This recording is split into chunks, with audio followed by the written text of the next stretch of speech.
Hey, oh, this is great. Gonna wait for some people to log in and we'll get this going. Welcome to Spiritual Healthcare, everybody. Happy Sunday. This is kind of awesome. I'm so happy to be doing this series because I think it really starts at least to bring people together, and we can start to explore some new ideas when it comes to the paranormal, when it comes to, how people are handling what's going on. And, when we get to read some really interesting literature as well, because we're going to do another reading today, a little short one, because I think it gets the discussion going a little bit. And that's always really great. There's going to be a few things that we're doing today. I'm going to be answering some questions. We've got some great questions that have come in over the last couple of days, specifically since I put out the call. If you guys have questions or comments or anything like that, please write them in the chat, say hello, tell everybody where you're from, and we can really get this discussion going. So I'm just super happy. Hello, Kenneth. I'm super happy to, as I say, to be doing this because I of course love the paranormal. I love talking about this kind of thing, and I really love the idea that we can all get through all of this crazy together as a community. So I think that's just fantastic. So as I say, we had some really, really great questions come in yesterday. Some really powerful questions I want to share with you guys as well, which is fantastic, and we're going to get to that. The one thing that I noticed right off the bat over the last little while is, of course, people with, that have a little bit of information or think they have information, and they're starting to put it out online, or, they've got a degree or something like that. And I see this in the paranormal world all the time. But I really see it in, right now, I guess it's really coming to the forefront because everybody thinks they've got this, degree because they've read something on Facebook. So I really want to encourage you guys again. I talked about this a little bit yesterday. I really want to encourage you guys again to make sure you're getting the full story, because I noticed a post about 3 days ago from someone who's kind of an authority, I guess, in the Edmonton community specifically, and he posted a list of what seemed like advice from the perspective of his degree, except he kind of left out a huge chunk of things. And because people then turned around and wanted, hello to everybody watching, start chatting, start talking, as I say, put your, wherever you're from, stick it in the chat box. I'm going to be answering questions and stuff in a little bit. But yeah, I noticed that this was something that was definitely, that was happening, and he kind of left out the crucial information. So it very much came off as, stirring the pot and sort of poking at the paranoia a little bit. And so make sure that whatever news source or person that you're talking to, make sure you're doing your research. Hey, Des, and make sure that you're doing your research and know where this information is coming from, and if it is complete. That's the big thing. Is the information you're getting complete? That is so important. So always important to do your own investigation work and things like that. Of course. Hi, Sandy. Oh, guys, and if you guys are on Twitter, Kenneth Cruz he's from Where the Scary Things Are, by the way, of course, in New Jersey. And he's got a great page on Twitter, so if you guys want to follow him, that's awesome, because his page is awesome. So as I say, I want to cover a few things today. I want to answer some questions. I want to talk a little bit about where we're at, come up with some new ideas, because I've got some really interesting to-dos for everybody that is bored at home, paranormal to-dos that are kind of interesting and fun. But let's get to some questions first, because I had some great ones come in the other day. And Sandy, actually, I want to bring your question to the forefront because I thought it was so prominent, and I know you didn't get to ask it yesterday on the live chat. So Sandy had a great question, and that was, will paranormal phenomenon get worse, or is it predicted to get worse now that we've got all this stuff going on with the virus? And I mean, that's something we've never experienced anything like this, right? In the history of current paranormal research. And so it's so hard to say in terms of what effects the virus specifically is going to have on things, but we do know what effects mentality and our mental state have on what we end up attracting, right? So we have to start looking at it, I think, from the standpoint of what are we doing in the moment to thrive ourselves? How are we looking at things? How are we going forward and observing our environment? What are we telling ourselves about what's going on? Because what we've noticed definitely in paranormal research for sure is the fact that, when we come into a space with a negative state of being, or we come into a space with, upset or turmoil or anything like that, we tend to get the type of paranormal activity that we're emanating, that equals the energy we're emanating. So when we go into a location, for example, even as an investigator, if I've got baggage, if I'm upset about things, if I'm upset about something that's gone on in my life, or I'm feeling down or anything like that, I tend to get back exactly the reactions and the activity and have access to the spirits or entities that kind of equal that. So we have to start looking at that. How are we staying in our space? I had another great question that's very much attached to that come in, and I'll sort of I'll stick those two together, because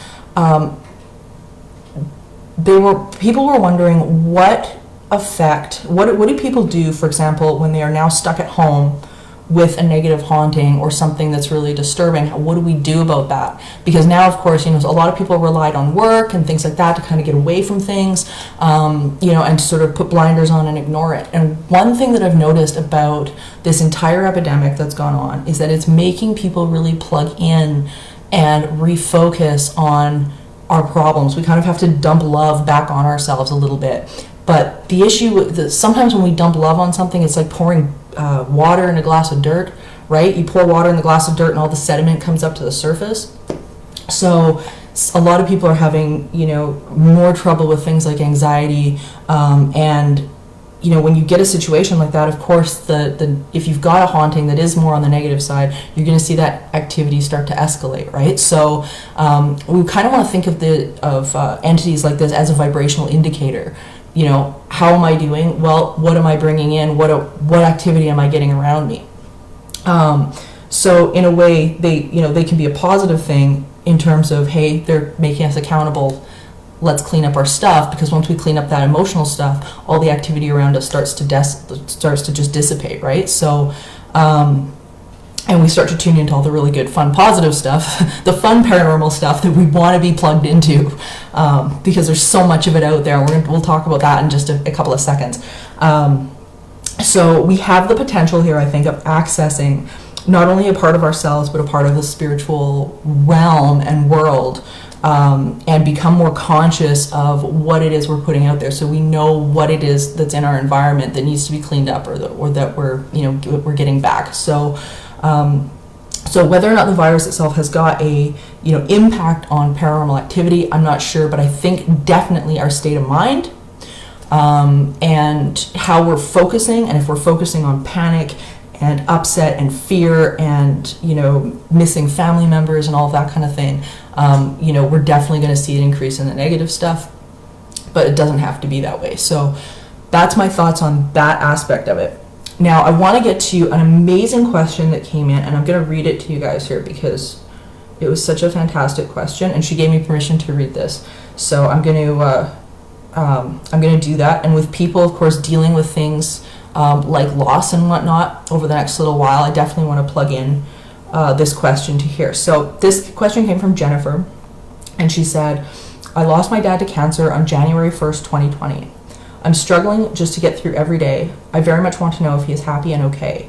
I haven't been visited by him yet, and I want it so badly. Is there a time frame for those who die to adjust to the afterlife before they are able to visit loved ones? This is such an amazing question. Thank you so much, Jennifer, if you're watching, for sending that in, because I think it is so absolutely relevant to hello Kathy and hello Patricia. I'm honored that you sent me this question and trusted me with it. So there's a couple of things about this. There's been a misnomer, I think, for so many years, and it gets perpetuated a lot of the times by the television, the media, and things like that, that people, after they pass away, they get stuck somewhere, that they need they need help, that they're broken in some way. And the funny thing is about that is that it's really been a sort of a folklore that has continued on throughout history for a really long time. And we see it in some of the Scandinavian cultures, we see it in all Western cultures and things like that. And we can trace it back to a few different sources. But when it comes down to paranormal phenomenon in general, we have not found in parapsychology that is the case at all. What we found is that the human spirits, our loved ones, tend to, if they do come back and visit, it's very positive, it's pure positive energy, it's a lot of fun. They are very concerned about making sure that we know that they are okay. And they are more concerned, I feel, a little bit about us, I think, knowing whether or not we're okay, right? And they get, they want us to tune into where they are. Great question, Kenneth. I will get to that in just a sec. People, they really want us to tune into where they are. So they're up here in pure positive energy, right? They have made their transition. They are part of Source. They are part of all that is. They're part of all of that energy, that amazing energy, that love energy.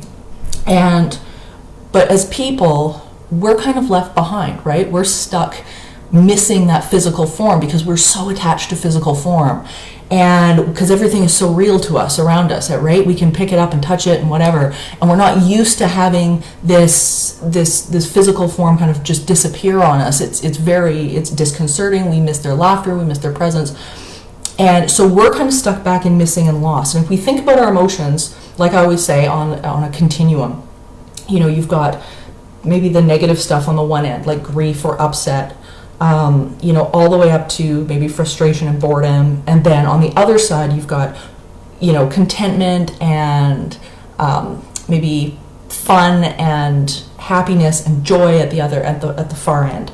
And so they're up here in joy, and, we're down here in grief. So we've got a big disconnect, right? So it's our job really, and there's no rush about it because everybody grieves differently, to get ourselves from this perspective of loss and grief back up to where they really are. And once we start to do that, and once we start to heal and we let go of that resistance, we start to see an increase in visitations and things like that. So people that are grieving, when we look at the statistics, people that are grieving, when they actually get encounters from their loved ones that have passed away, it's usually when they're in a state of least resistance. They've put the grief down for a little bit. So, for example, they're doing things like watching TV, and they see somebody appear, or they are doing the dishes, or doing something mundane that's keeping their brain just sort of at ease and in a rest state. And all of a sudden, these little things start to happen. And this also doesn't mean that communication won't come in a different way. So many people are looking for an apparition, or they're looking for a disembodied voice or something like that. That's not always how the communication happens. To rebuild your relationship with someone who is now in non-physical, the communications can come through a lot of little things, and they might not look like how you think it's going to look. So be open to it. Just relax into it. Be open to it. Sit in a state of expectation, but don't put pressure on it, because when we start to really want it, what happens is we start to notice the lack of it. And when we notice the lack of it, and we don't have it, then we don't get it, because we hold ourselves apart from that communication. So that's the one thing, that's what I would definitely recommend. So is there a time frame to adjust for somebody who has died, to adjust to the afterlife? It's really our time frame. It's our adjustment. It's our work. Because they move over to pure positive energy, it really is our work to reconnect with who we are so that we can connect with who they are. So that is my answer to that question, Jennifer. Kenneth asked a great question. Do people really want a visit from a lost one? More open to a malicious spirit? And that's a fantastic question, because oftentimes exactly what I had just said, where, you know, you're tuned into maybe grief, anger, loss, and all of that kind of thing down here, and we typically do end up attracting exactly where we are. So oftentimes, yeah, you're completely spot on, where you've got a situation where, you know, you're looking and you're out looking for this, you know, say for your parent or your grandparent, or, you know, a sister or brother or something like that, or a friend, and you're down here in this frequency and you're looking for that person within that frequency, because that's all you've got access to, right? So you're looking for that frequency, and ultimately you're only going to be getting what's on that frequency, and it's usually not good. So I highly recommend to people that are in grief, don't start looking right now. Don't start. Just leave it alone. Just leave it alone. Let yourself be in a space that can heal, look after yourself, and the rest will fall into place, I promise you. But it's never a good thing, and that's oftentimes why you hear people getting on things like Ouija boards and things like that during that time period, and all the encounters are suddenly negative, is because they're looking usually for consolation or something like that, and it just doesn't come that way. It's like forcing a square peg into a round hole, right? You're just packing resistance into that, and that's never good. So yeah, that's definitely a big thing, and actually really ties into the reading that I wanted to address today as well.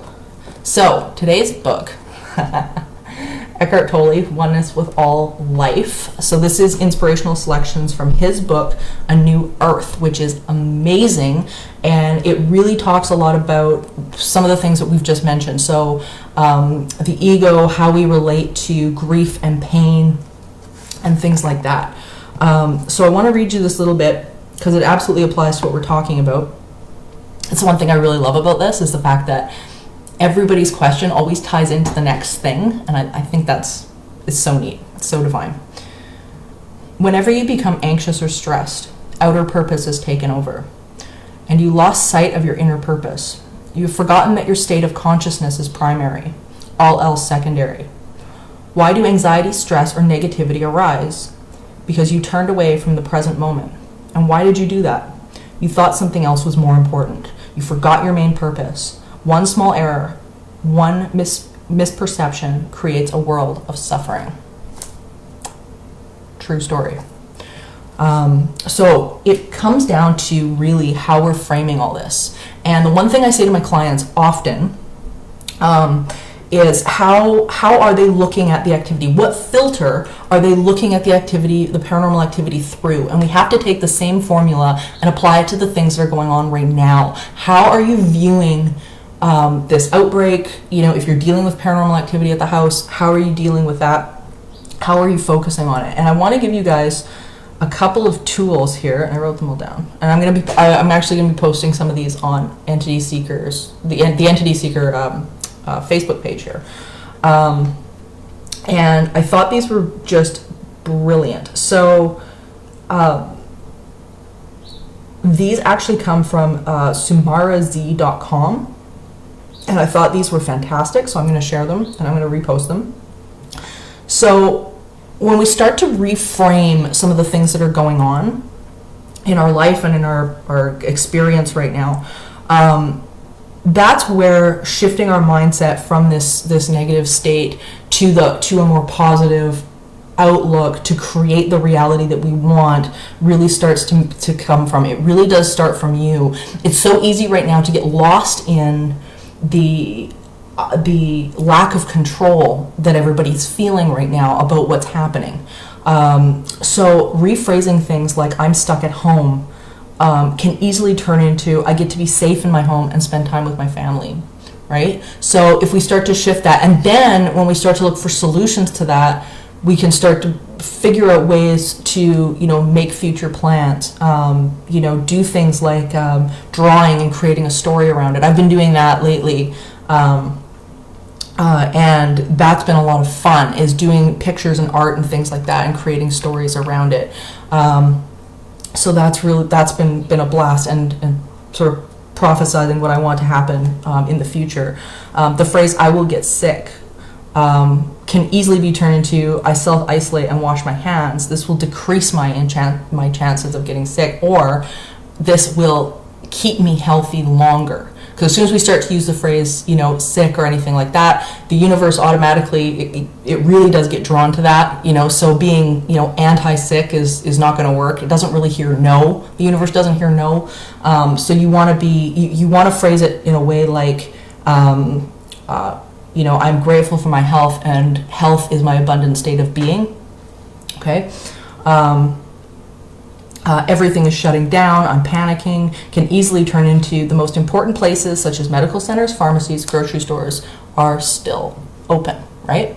So we can start to shift our attention to that and thank the people that are running them, who are out there and who are running them and keeping things going. Thank you so much. So there's lots to be grateful for there. Things like there is too much uncertainty right now. Uncertainty is such a massive thing, especially when it comes to the paranormal. Of course, this is an emotion that we see so frequently with clients too. Things don't seem to be predictable, which can be really frightening, and we have to really get good with not knowing. And it can be really, really hard for some people. But the idea of sitting with the uncertainty, having that faith, whatever that faith is for you, okay, whether it be something in the universe, whether it be God, whether it be whatever terminology you want to use, to be able to sit in the knowing that well-being really does abound right now. It really is abundant. And it doesn't matter what religion you are, it doesn't matter if you are spiritual, it doesn't matter whatever works for you. Is just knowing that there is abundance of well-being, and we see that when, as I say, when somebody does pass away and we get this visitation from them, or we get this communication from them, that this is just simply such a small fraction of the greater part of who we are. So there's too much uncertainty right now. While I can't control the situation around me, I can control my actions. Doing breath work, calling loved ones, getting enough sleep, proper nutrition, prayer, and doing activities that you really, really love. Now, one of the things that I wanted to bring to you guys, because I think this is so cool, something for you guys to all do today. The Winchester house, the big house with all the mystery rooms and doors and things like that. Well, guess what? They have decided to do a virtual tour. I know, it's so cool. They've decided to do this virtual tour of the entire place. So you guys can actually go online and start browsing around the Winchester house. Like, how amazing is that? How many awesome things are we getting access to right now that normally we would never have access to? Like, that is the coolest. It's just so neat. So anyway, that is posted on the Entity Seeker Facebook page as well. And I think that is the neatest thing. So the link is already up. And I noticed a lot of you guys have already been going to it and browsing around and things like that. And I think it's just fantastic. So definitely go and check that out today. I'm going to be doing that and like wandering around the Winchester house. I don't know if I'm ever going to get to visit, so that's a great way to do it. So we're getting access to all of these cool things. Museums have put all these virtual tours online. There's massive libraries. I mentioned yesterday the Rhine Institute, for parapsychology and things like that. They have put on their entire video library. It's like a gold mine. Go watch them all. Study parapsychology properly, right? And it's super cool. So anyway, I don't want to keep you guys super long today. I've already gone over time, so I wanted to say thank you all so much. I hope this is helping. I will be live every day, hopefully every day, doing spiritual healthcare right here, so we can start building that community up and have something to look forward to every day. Also, April the 4th is going to be a lot of fun. On Crowdcast, I've partnered with Crowdcast, and we are doing ritual exorcism in film and television, which is normally only at the comic expos, and I'm going to be doing it live on Crowdcast. I absolutely can't wait. Tickets are like half the price. They're $20. It's super cheap. And we're going to have a blast. We're going to look at the true cases behind The Exorcist and The Conjuring and all of these really interesting things and we're going to be hearing from the people from the man who has the original journal. Yeah, has the original journal from the Exorcist case. So it's pretty neat. So anyway, I hope I see you guys there. You can find the event on entityseeker.ca, or you can find it, of course, on the Facebook page. But it's going to be an online exclusive event.